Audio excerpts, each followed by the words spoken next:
about the previous session, so the session we talked about, the information we talked about this morning, a yogi is meant to endure pleasure and pain in this world.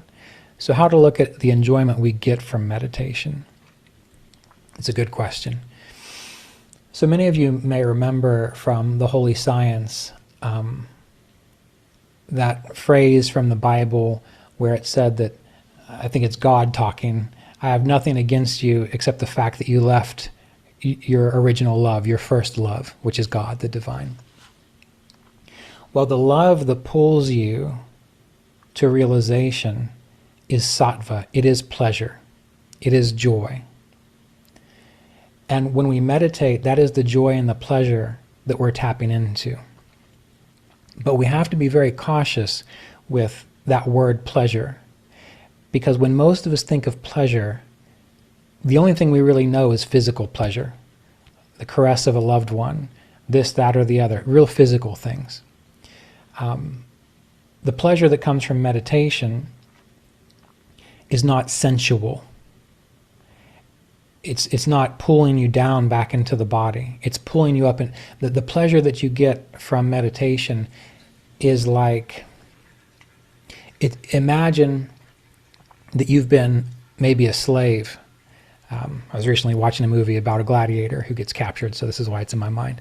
But imagine that you've been captured and you've been a slave for so long and you've been trying to get free. And then finally one day freedom comes and you can step out of your shackles, you can step out of the chains, you can actually look around and walk through a field, smell a rose, see the stars and know that you don't have to go back to slavery.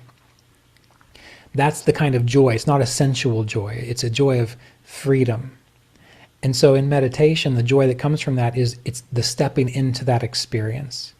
And it is absolutely perfectly fine to follow that, because following that joy is sattva. It's sattvic. And remember, we talked about this, that sattva is light. And so the more you follow the joy of prayer, of meditation, of letting go, of turning within, it's illuminating the field of your consciousness, the inner field of your consciousness, so that you can recognize what you truly are. So yes, it is a pleasure, but it is a pleasure that as yogis we need to cultivate. And I know you've heard me talk about this before. It's not a binding pleasure. Whereas if you have great sex, well, you keep trying to repeat that, you're bound to having to repeat that experience. If you have a good relationship and it goes away, you keep trying to recreate that. So anything in your life that you are sensually bound to with joy and pleasure, that's nothing at all like the spiritual experience. That's why when I hear people describe mystical experiences as though they are on drugs or as though they are in a highly hormonally charged relationship, it's not like that at all. Nothing like that. And when people behave that way, they're absolutely missing the point. They're having a temporary experience. And that light, it's not binding such that it creates so much illumination that once you reach the height of the mystical experience, you can let it go.